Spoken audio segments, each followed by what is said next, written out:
Exercice corrigé, chapitre 1 sur les statistiques à deux variables. Donc voilà l'énoncé. Afin d'orienter ses investissements, une chaîne d'hôtels réalise des analyses sur le taux d'occupation des chambres. Donc une analyse établit un lien entre le taux d'occupation exprimé en pourcentage et le montant des frais de publicité en milliers d'euros. Donc les valeurs sont notées dans ce tableau. Par exemple, pour 30 000 euros de frais de publicité, on peut donc dire qu'il y a un taux d'occupation de 52%. 52% des chambres sont occupées. Pour 27 000 euros de publicité engagée, on aura un taux d'occupation de 45% des chambres, etc. Alors, première chose, représenter le nuage de points dans le repère orthogonal ci-dessous. Donc ce repère, il a deux axes. Sur l'axe des abscisses, donc on a les frais de publicité, et sur l'axe des ordonnées, on a le taux d'occupation en pourcentage. Alors, donc le premier point, donc pour 30 en abscisse, donc 30 en abscisse c'est ici, on a un taux d'occupation de 52, on est ici.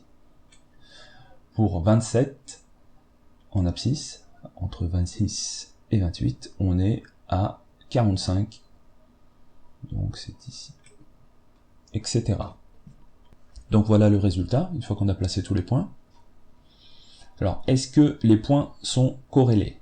Donc on peut voir que les points ont quand même une tendance à être alignés, donc on peut dire qu'ils sont corrélés. Troisième question, déterminer les coordonnées du point moyen G de ce nuage. Ces coordonnées seront arrondies à l'unité.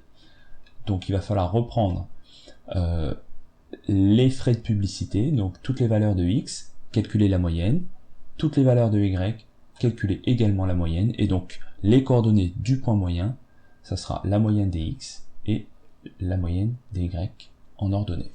Donc on peut faire ça à la calculatrice.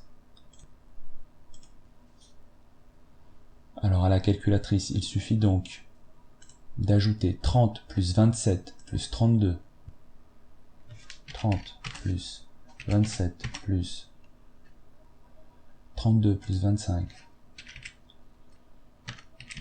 plus 35 plus 22 plus 24 plus 35.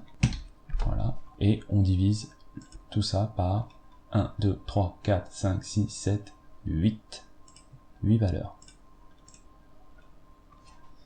Divisé par 8. Et on trouve 28,75. 28,75, ce sera la moyenne des X. On va noter ça ici.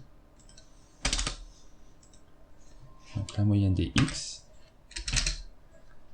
28,75. Alors il faut arrondir à l'unité, donc ça fait 29. La moyenne des Y maintenant. Alors la moyenne, ça se note avec une barre, donc on peut rajouter, insérer une petite barre, si on veut, ici, voilà, et une autre barre ici. Voilà. Donc pour la moyenne des Y, on va reprendre toutes ces valeurs de Y et faire la même chose à la calculatrice. Donc 52 plus 45, 52 plus 45, plus 67 plus 55, plus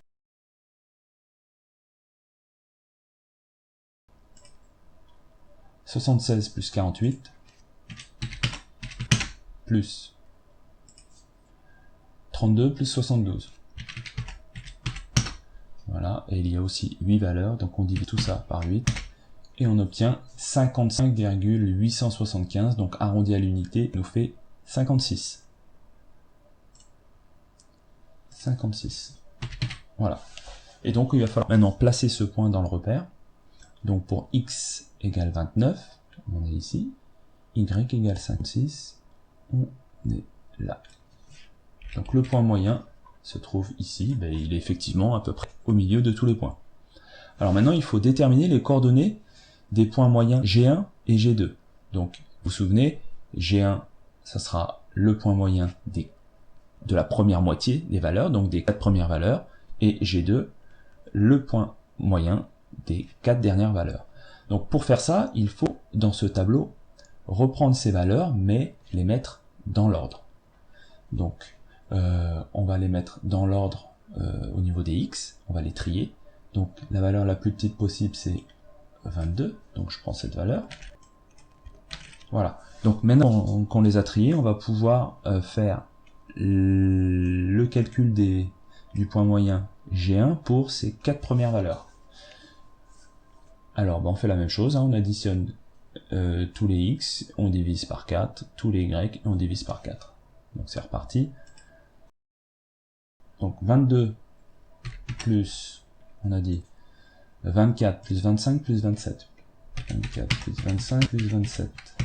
Et je divise tout ça par 4. Et j'obtiens 24,5. 24,5. Alors je vais noter ça en dessous. Donc ça va être mon x1. 24,5. Si j'arrondis à l'unité, ça fait 25. Mon y1, je fais la même chose avec ces 4 valeurs. Donc 48 plus 32 plus 55. 48 plus 32 plus 55 plus la dernière, j'ai oublié, 45. Et on divise par 4, on obtient 45.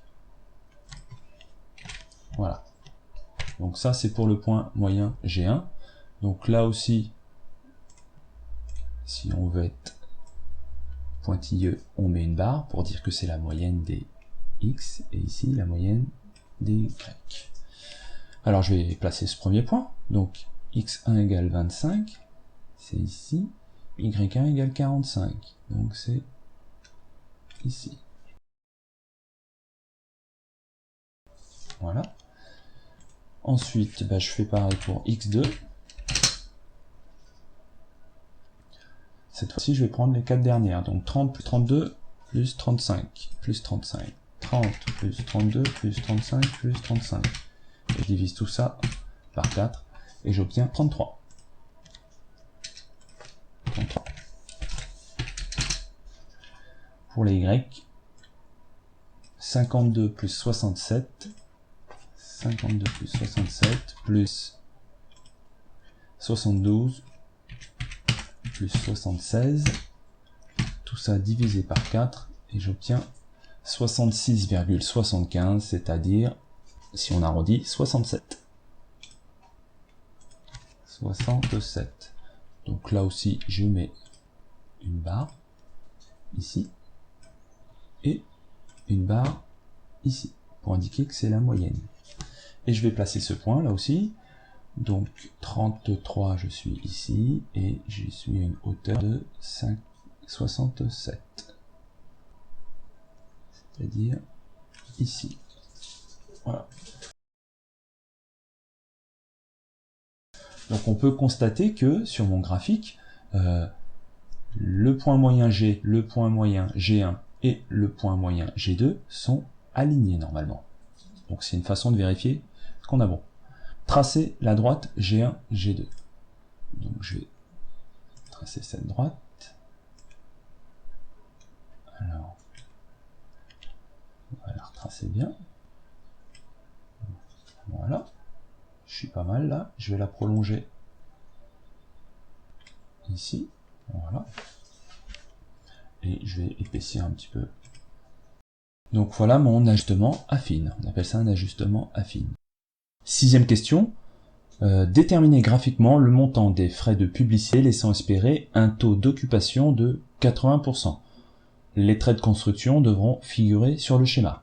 Donc maintenant, grâce à notre ajustement affine, on va pouvoir réaliser des prédictions, on va pouvoir estimer des valeurs qui ne sont pas dans ce tableau.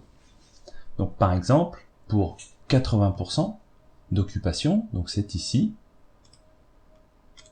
eh bien je vais pouvoir estimer le montant des frais de publicité. Voilà.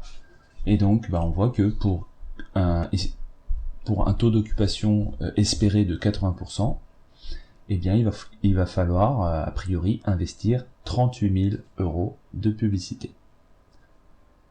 Donc voilà un exercice type sur les statistiques à deux variables. Regardez à nouveau cette vidéo.